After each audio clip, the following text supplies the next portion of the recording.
Hi everyone, Janie here. Welcome back to my garden and welcome to week 9 of my Master Gardener's training recap. This week the topic was planting and care of landscape trees, so let's get right into it. So this week, just like all the other weeks, were incredibly informative and super interesting, but this week was especially interesting because of the presenter. The presenter was incredible. Her name was Pamela Bone, or Pam Bone. She is originally from Washington State University, is where she studied. Washington State University is where the Master Gardeners program was first established. She then made her way here to UC Davis, which is the college in my town, University of California, Davis, and she actually established the California Master Gardeners program way back in 1979, if you guys can believe it. I could not believe it. So she was here, she's a landscape horticulturist, and she studied pomology, which is the study of fruit trees. And then she was doing some volunteer work and answering some questions, just like what the Master Gardeners do now, because she had seen the Master Gardeners program when she was in Washington State University. And because she had done this, they were able to convince the California government to fund the Master Gardeners program for California, which is amazing. So she is the OG, she is the founding mother of the California Master Gardeners program, and it was so cool to have her in our class presenting. And I do have to say, she was the best presenter. I mean, she was so incredibly fantastic. She knew her stuff. Being in this industry for, 40 plus years, she was like I couldn't take my eyes off her. I didn't want to do anything else except for listen to more things she had to say. And she took up all 4 hours and even went over a little bit, and all of us just wanted to hear her talk more. So I did a little Google searching, a little spying, trying to find some more information on her. And I actually found a presentation that's online, that's on YouTube. It's through the Alameda County, which is a county pretty close to me. It's through their Master Gardeners program, and it's her presenting. So I will link that below. I don't know if it's the exact same presentation she gave us, but at least you can see who I'm talking about and how good she is at what she does. So one of the things that I think was so cool about Pamela Bone as a presenter is all of Master Gardeners is a research-backed program. All the information that they teach us, it's 100% research-backed. So she was telling us some interesting things, like things that completely go against everything I've learned, everything we learn as gardeners, everything we learn on YouTube, everything we learn online, right? She was saying things and it was like, what? But then she would come up and she would have 3-4 scientific articles backing what she said. So I don't really know how to feel about it, because a lot of things that she said are things that I do myself in the garden. And it's kind of like a big question, like, oh my goodness, well, should I stop doing that? Or, it's just, it's food for thought. It's something to think about. But basically everything that I'm going to say is completely research backed. And she went over all the articles and why she was saying everything that she said. So it was really enlightening. And I was saying on my Instagram stories that I'm thinking about doing like a myth busting video, but I'm afraid of the response that I'm going to get to a myth busting video, because it's like the things that we all do as gardeners and we all really believe are really important, and then someone will come up and say no, and here's why it's not that important. Oh my goodness, we all in class, we were just like, what, to a couple of the things that she was saying. It was really funny, and it was incredibly interesting. All right, so let's get right into it. The first thing that we were talking about is picking a right tree, because picking a landscape tree is a long-term decision, right? You're gonna have that tree for 30, 40 years. I just went through this last year when I was picking out my Oklahoma redbud, and I know what a big deal it is. And so you really have to think about the purpose of the tree. Do you want a shade tree? Do you want blossoms? Do you want fruit? The size of the tree, the type of soil, the climate, and the water needs that you have. Obviously, we are in a drought-stricken area here in California, so I can't get a tree that's gonna love water, because it's just not gonna thrive here. It's it's just not going to be happy. So picking a tree is, probably the most important thing. You have to choose the right tree, really do research on what type of tree that is going to work in your area. Then comes the planting of the tree. And this is where one of those myths came up. And I had kind of heard this before, but it was pretty interesting to hear all the research behind why this is what they say. When you go to the store and you buy those really big trees, those already full-grown trees that are in those big wooden boxes, that is actually the wrong thing to do. Those trees suffer, those trees can't root in, those trees have transplant shock. They never do as well as if you buy a smaller tree. So what she was saying is the right size tree to buy is a 5-gallon tree. That's not big at all, right? That is a small tree that pretty much any one of us can plant ourselves, which is pretty cool.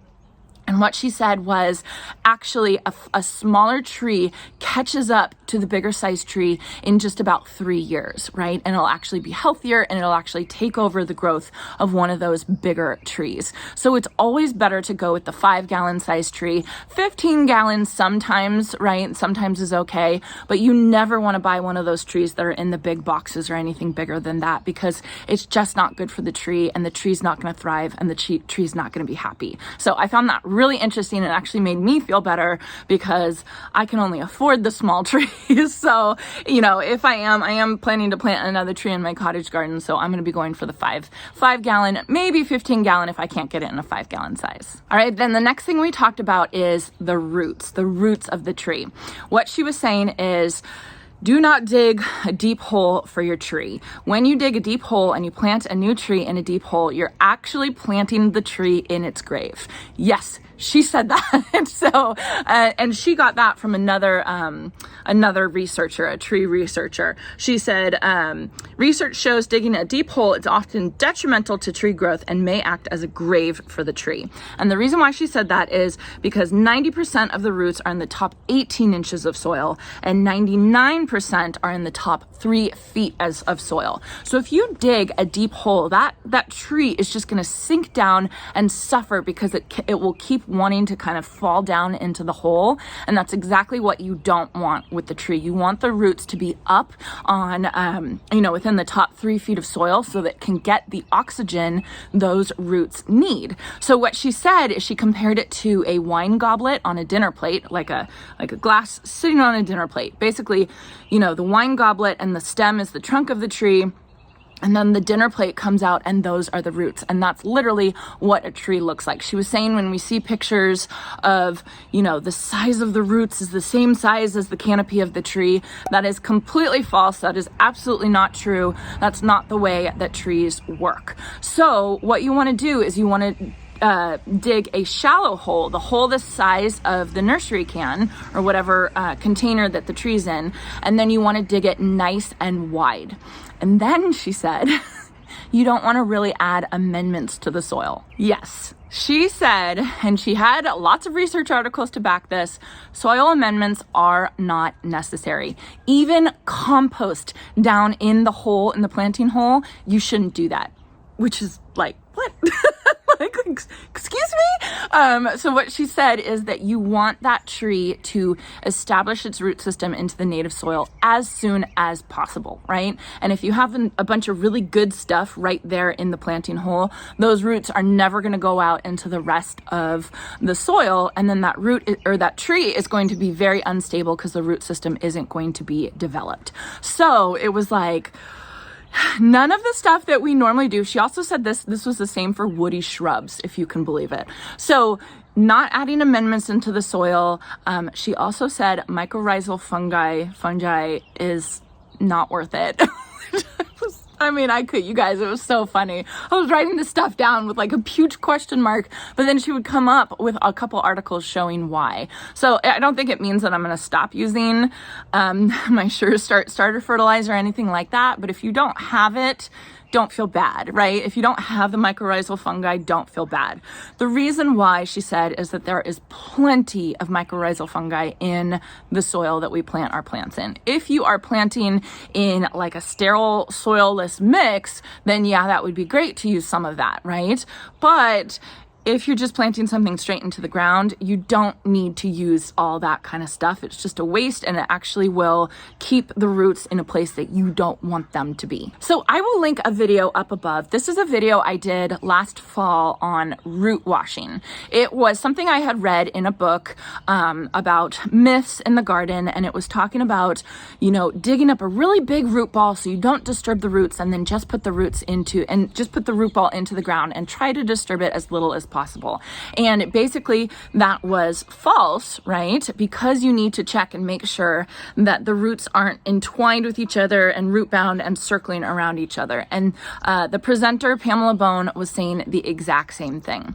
One of the most important things with picking a tree, choosing a tree or choosing a woody shrub or anything like that, really any plant, is checking to make sure that the roots are not pot bound. She had all these examples of trees that had died, that had fallen over, and she had saved the root system, and you could see the roots circling around each other in either the 1 gallon size pot or the 5 gallon size pot. And that is, you know, for a couple reasons, but one of them she said was, when there's a recession here, nurseries can't sell their trees. So they basically just keep their trees. They keep them way too long in the nursery pot, and sometimes they'll pot them up into the next size or something like that. But then they sell those trees once the recession's over, but all of those trees are root bound. So they, I guess, the tree scientists in the industry know that a couple years after a recession, there's always going to be a bunch of trees with root problems because of the fact that nobody buys those trees in the nursery centers, you know, and everything like that. So it's something to really watch. And then going back to that video I did on root washing, that's one of the things that she said is removing the soil that came with the tree, removing it from the roots so that you can check the roots, and then you can fix them if you need to. Now, what she said, there are woody roots on a tree, and then there are the fine fibrous roots on the tree. You can move the fibrous roots. If you see woody roots circling, you know, take that tree back to the nursery, because that tree is done. It is not going to survive. It is going to suffer for the rest of its life. It's basically a goner. So it's always important when you're planting a tree to take the soil off. You can dunk the whole root ball in water to get the rest of the soil off of it, and you can check the status of the root system to make sure that you don't have pot-bound roots. Okay, you guys ready for 2 more myths she talked about? One of them I don't really care about because I never really was into vitamin B1 for transplant shock. I forget the name. I'm not going to say the name of the product. But there's a theory going around that using thiamine or vitamin B1 on plants when you transplant them is going to reduce the transplant shock of the plant. Basically, like, she had like 10 articles showing how this was completely false, and it's purely a marketing scheme for people to make them buy a product that they absolutely do not need. So vitamin B1 on roots for transplant shock is not true. Don't waste your money. Don't use it. Don't shoot the messenger here, you guys. Like, I'm sure you might have used it and it worked for you, or, you know, whatever, but this is what the Master Gardener was telling me with all the scientific back research. Vitamin B1 does not work. It does not do it. She basically said it absolutely does nothing for your plants. The next thing she taught us was another one that I do. and that is when you dig a hole, especially when you're like, you know, I always do it when I'm digging a hole for my plants in the summer, is I will get a hose and I will fill that hole with some water, just to make sure that you get the water deep down into the hole, and make sure that it's soaking through and that plant is going to get enough water when you're planting that plant. Nope. That is not right either. That is something that actually is not good for planting a tree, planting a woody shrub. You do not want to put a hose or water into the hole before you plant the plant. What she said is you want to put the plant in, and then you want to tuck the soil around the root ball, cover it up, and then water. You can do a little, what is it called? Like a divot, or I always think of it as a donut around the top, and you can fill that with water so that the water can soak all the way through. But you do not want to put water into the planting hole, because that can create a mud slurry, which can actually suffocate the plant roots when you're planting it. So it actually will cause more harm than good. So again, don't shoot the messenger. All right, so then the rest of the class, we talked mainly about the proper ways to prune a tree. And we saw a ton of examples of improper pruning and why it's bad, and learned why it's bad for the tree and the damage that it can actually do to a tree. So the first thing, before we get into pruning, I want to talk more about the damage. So basically, there are 3 thin layers just underneath the bark layer of a tree. You have the cambium layer, which we've all heard of, because, you know, hardening off your seedlings is developing the cambium layer. Then the cambium layer, it produces the xylem layer and the phloem layer. You know, those are funny words, but the xylem layer and the phloem layer basically transport the oxygen, the nutrients, the water from the leaves to the roots, back and forth, right? And if you damage that cambium layer, the xylem layer, or the phloem layer, you're going to cause major harm to the plant or the tree's ability to get oxygen, you know, to the roots or to the leaves. Or when the leaves, they do the photosynthesis, so they're creating the nutrients, getting those down to the roots. All that transport, if you damage it, or if you disrupt that transport mechanism, you're basically killing the tree. So that's something to think about when you girdle a tree, or when you like tie a string around a tree, or you tie a wire around a tree to connect to something, or you stake a tree and you stake it too tightly. What you're doing is you're actually damaging those 3 layers, the cambium, xylem, and phloem layer, and you're actually suffocating the tree. You're cutting off everything from the top of the tree from everything from the bottom of the tree. So you're basically slowly killing the tree. And the same thing happens when you improperly prune a tree. So what you have when you prune a tree, you have the branch bark collar, which is the wrinkled area at the base of the branch. And you have the branch bark ridge, which forms in the branch crotch, or the protective zone. So what you want to do is, whenever you prune a limb coming off of a tree, you want to go just outside that branch bark collar. And that's because that tree has a protective layer of that xylem, phloem, and cambium on the outside of that branch bark collar. As soon as you go inside, or you do what's called a flush cut, and you cut the tree right against the rest of the trunk, you are disrupting those layers, and you're basically starving or suffocating that tree when you're trying to prune it. So when you see flush cuts on a tree, that is absolutely 100% the wrong thing to do with a tree, and it can really cause the tree to suffer and slowly die. So there are 2 types of cuts that you can do when you're pruning a tree. One is called a heading cut, or a header cut, and the other is called a thinning cut. A heading cut is basically always the wrong cut for your tree, and that is where you basically just cut the branch off right, you know, like right at the top. I'll show you a little picture right here.